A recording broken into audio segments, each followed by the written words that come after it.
তারা প্রবেশদ্বারে পদার্পণ করেছে। তারপর আমরা অবশ্যই বন্ধুরা আজকে বর্তমানে ফাইনালি আই গেছে। আজকে আমরা হাইলাকান্দি রবীন্দ্র মেলা স্টার্ট 2025 করে মেলা ওপেনিং হইব। এটা কাটাইব আপনারা সম্পূর্ণ ভিডিও দেখাইব, স্কিপ করবা না। চ্যানেলে নতুন থাকলে চ্যানেলটা সাবস্ক্রাইব করবা। তো লেটস স্টার্ট।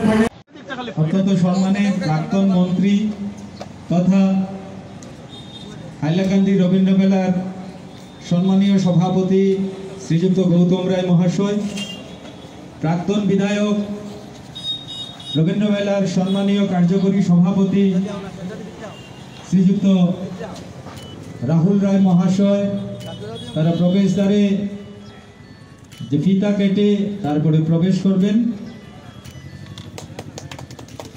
আমরা তাদেরকে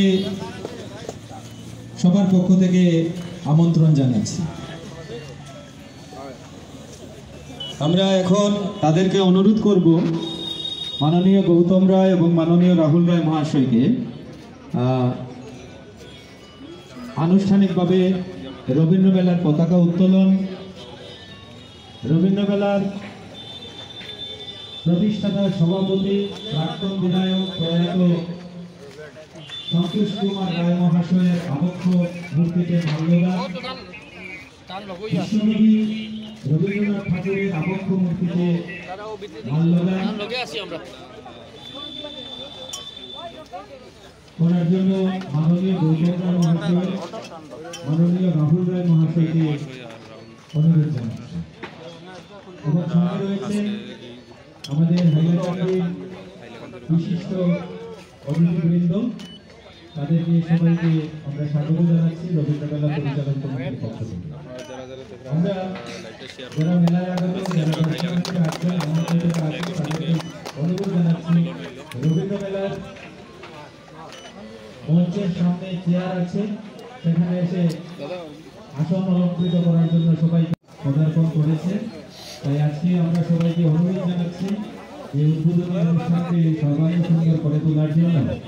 আমি সবাইকে এখনই খুব তাড়াতাড়ি রবীন্দ্র মেলার অনুষ্ঠান স্থল প্রাঙ্গণে আসার জন্য অনুরোধ জানাচ্ছি। আমাদের যারা আমন্ত্রিতরা আছেন এবং যারা দর্শনার্থীরা আছেন তাদেরকে অনুরোধ জানাচ্ছি।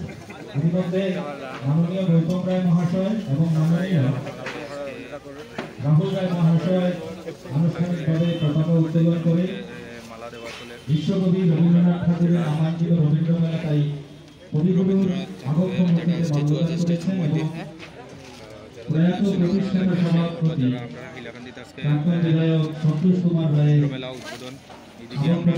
তারপর আমরা অবশ্যই কিছু সময় অবস্থান করে ৪১তম বর্ষে পদার্পণ করা রবীন্দ্র মেলার উদ্বোধনী অনুষ্ঠান।